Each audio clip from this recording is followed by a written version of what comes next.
नमस्कार दोस्तों, आज हम लोग बात करेंगे ईरान क्यों जल रहा है? ईरान में महाविद्रोह का कारण क्या है? क्या ईरान का हाल बगल में सीरिया और इराक है वैसा ही होने वाला है? ईरान को बंजर बना दिया जाएगा? या फिर ईरान के सुप्रीम लीडर खामनेई का हाल मादुरो जैसा होने वाला है? ये सब सभी चीज़ों का इस आंसर इस वीडियो में हम लोग जानेंगे। सबसे पहले पैटर्न को समझिए कि ईरान जो है वो कैसे जल रहा है।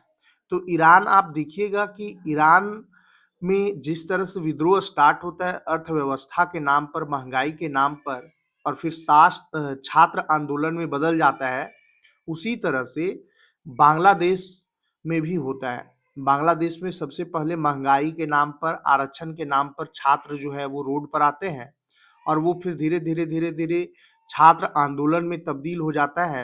हालात ऐसे अनकंट्रोल हो जाता है कि बांग्लादेश के प्रधानमंत्री शेख हसीना को देश छोड़ कर के भागना पड़ जाता है। सत्ता से बेदखल हो जाती हैं, सत्ता पलट हो जाता है और अंतरिम सरकार का गठन होता है। फिर उनकी पार्टी शेख हसीना की पार्टी अ, चुनाव ही नहीं लड़ती, उनको बैन कर दिया जाता है। शेख हसीना को उम्र कैद की सज़ा हो जाती है और फिर दूसरा कोई सत्ता भोगता है। मतलब कि जो वर्ल्ड के सुपर पावर कंट्री है, उसके इशारे पर वहाँ सरकार बन जाती है। उसी तरह से ईरान का भी हाल होगा। ईरान आखिर में जल क्यों रहा है? सबसे बड़ा सवाल ये है। ईरान में अभी छात्र आंदोलन चल रहे हैं। ईरान की यूनिवर्सिटीज में बड़े पैमाने पर अशांति है। जनवरी में हुई जानलेवा हिंसा के बाद स्टूडेंट एक बार फिर आगे आ रहे हैं। तेहरान से लेकर मशहद तक आजादी के नारे और सिक्योरिटीज फोर्सेस के साथ सीधी झड़पों की खबरें आ रही हैं।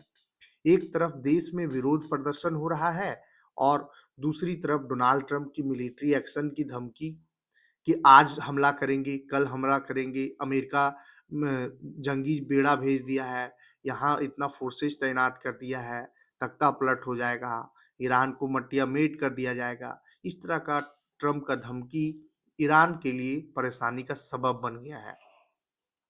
ईरान में एक बार फिर हालात बिगड़ते नजर आ रहे हैं। पिछले महीने हुई भीषण हिंसा और मौतों के बाद शनिवार को पहली बार देश की कई बड़ी यूनिवर्सिटीज में छात्रों ने सरकार के खिलाफ मोर्चा खोल दिया है। यानी कि फिर से हिंसा भड़कने वाली है।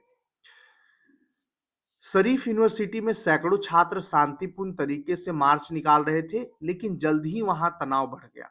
प्रदर्शनकारी छात्र तानाशाह मुर्दाबाद के नारे लगा रहे थे, जो सीधे तौर पर ईरान के सर्वोच्च नेता अली खामेनेई की ओर इशारा दे रहा था।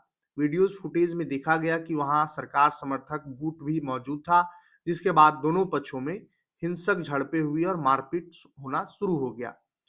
तेहरान से मशहद तक फैला गुस्सा ये जग जाहिर है कि सिर्फ तेहरान ही नहीं बल्कि ईरान के दूसरे सबसे बड़े शहर मशहद भी छात्रों सड़कों पर उतर आए हैं। शाहिद बेहेश्ती यूनिवर्सिटी में भी छात्र जो है वो आंदोलन स्टार्ट कर दिए। अमीर कबीर यूनिवर्सिटी, मशहद यूनिवर्सिटी, ये सब सभी जगह आज़ादी की मांग और जो सत्ता पक्ष में बैठे हुए हैं सुप्रीम लीडर खामेनेई, उनको हटाने की मांग चल रही है। ये आखिर सुलग क्यों रहा है? तो सुलगना स्टार्ट हुआ है इकोनॉमी को लेकर के कि ईरान में महंगाई बढ़ गई है और लोग जो है वो असंतुष्ट है महंगाई को लेकर के। और इसके बाद जो स्टार्ट होता है महंगाई और इकोनॉमी पर स्टार्ट होता है और छात्र आंदोलन में तब्दील होता है और ये तब्दील इस तरह से होता है कि 6,500 लोगों से अधिक लोगों की जान चली जाती है। और यह भी कहा जा रहा है कि 1989 नवासी के बाद से ये सबसे बड़ा आंदोलन है। मौतों के आंकड़ा इस तरह है कि जो मानवाधिकार संस्थान है उसका कहना है कि 6,000 प्लस मौत हुई है और वहीं ईरान सरकार का कहना है कि 3100 लोगों का मौत हुआ है। अब दोनों आंकड़े कुछ भी हो, चाहे 3100 हो, चाहे 6,500 हो, लेकिन मौत तो हुई है। 3100 अगर ईरान सरकार बोल रही थी, ये भी कम बड़ा डेटा नहीं है। और वैसे लोग मारे जा रहे हैं जो निर्दोष है, सिविलियन है। अब इन इस पर ये है कि दो देश आपसी मतभेद और आपसी रंजिश में इन निर्दोष लोगों का हत्या करवा देना ये कहीं से जायज है? ये यही संकेत देता है कि वर्ल्ड में अगर आप पावरफुल है तभी आपको जीने का अधिकार है। अगर आपके पास पावर नहीं है तो आप कभी भी कुचले जा सकते हैं।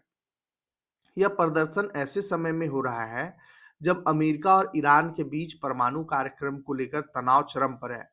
अमेरिकी राष्ट्रपति डोनाल्ड ट्रंप ने चेतावनी दी है कि अगले 10-15 दिनों में पता चल जाएगा कि कोई समझौता होगा या अमेरिकी सैन्य कार्रवाई स्ट्राइक करेगा। मतलब कि अमेरिका किसी भी हाल में ईरान को आगे बढ़ता नहीं देख रहा है। ईरान को कॉम्पिटिटर मान रहा है। ईरान को परमाणु समझौता से बार-बार पीछे धकेल रहा है। अमेरिका का कहना है कि आप परमाणु शक्ति नहीं बनिए, आपको नहीं बनने देंगे। अभी का जो ताजा स्थिति है वो ये है कि अमेरिका ने अपने aircraft carrier USS Abraham Lincoln और यूएसएस जेराल्ड आर फोर्ड को खाड़ी क्षेत्र में तैनात कर दिया है। अब वार्ता का भी दौर चल रहा है, ओमान में मध्यस्थता हो रही है। दोनों देश जो है वो यूरेनियम संवर्धन और अ, अदर कुछ मुद्दों पर बातचीत कर रहे हैं। अगर बात बन जाता है तो ठीक है और नहीं तो वो फिर वार का रूप ले लेगा। और अगर ईरान पर हमला होता है तो कहीं न कहीं ये थर्ड वर्ल्ड वार का आहट होगा। ईरान का रुख ईरान के विदेश मंत्री अब्बास अराघची का कहना है कि वे जल्द ही नया प्रस्ताव देंगे, जबकि खामेनेई ने चेतावनी दी है कि अगर हमला हुआ तो पूरे क्षेत्र में युद्ध छिड़ जाएगा। इस तरह से दोनों देश जो है वो आपस में भिड़े हुए हैं और ये दो देश की वजह से ऐसा ना हो कि पूरा वर्ल्ड जो है वो युद्ध की स्थिति में आ जाए और तबाह हो जाए पूरा वर्ल्ड। ये भी हो सकता है क्योंकि अभी का समय ऐसा है कि सभी कंट्री के पास एक से एक टेक्नोलॉजी है और टेक्नोलॉजी का इस्तेमाल अगर कंट्री करेंगे तो कहीं न कहीं मानवता शर्मसार होगी, मानवता खत्म होगी इस पृथ्वी पर। पृथ्वी का अंत हो सकता है, ऐसा भी है, जितना न्यूक्लियर पावर कंट्री अभी वर्ल्ड में बन चुके हैं। ये सब चीज़ें दोनों को बैठ करके सुलह करना चाहिए और हमारा अपना जो पॉइंट ऑफ व्यू है वो ये है कि हर देश को अपना रक्षा करने का अधिकार होना चाहिए। कोई ईस्ट इंडिया कंपनी नहीं है कि आए और कंपनी बैठाए और फिर हम उस देश पर शासन करने लगे। उसी तरह से ईस्ट इंडिया कंपनी जैसे करती थी वैसे ही आज के डेट में अमेरिका कर रहा है। किसी भी देश के प्रधानमंत्री हो, राष्ट्रपति हो, सैंक्शन लगाना हो, कोई भी जो मन चाह रहा है वो कर देगा। अमेरिका बोल देगा कि आपको इससे सामान नहीं खरीदना है, मतलब नहीं खरीदना है। ये सब चीज़ें जो है ना अनर्थ हो गया है। अनर्थ जिसको कहते हैं, अमेरिका का अभी अनर्थ चीज़ें चल रही हैं। सैंक्शन लगा देना, किसी भी देश के राष्ट्रपति को उठा लेना।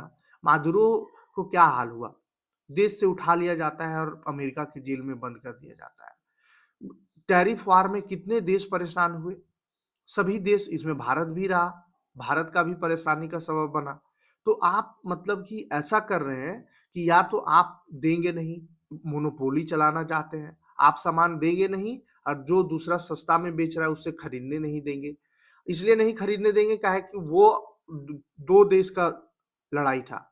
रसिया और अमेरिका का आपसी भिड़ंत का पूरा देश जो है, पूरा वर्ल्ड जो है वो झेलता है।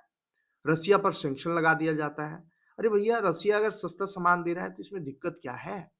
ये सब चीज़ें जो है ना समझने वाली है कि आज देश जो है, वर्ल्ड जो है वो कहाँ है? किस स्थिति में खड़ा है? क्या सच में मतलब ऐसा हो गया है कि ईस्ट इंडिया कंपनी फिर से लौट रही है? ये सब चीज़ें सोचने वाली है। धन्यवाद। अगर वीडियो आपको अच्छा लगा हो, हेल्पफुल लगा हो तो आप वीडियो को लाइक कीजिए, सब्सक्राइब कीजिए चैनल को और शेयर कर दीजिए। धन्यवाद।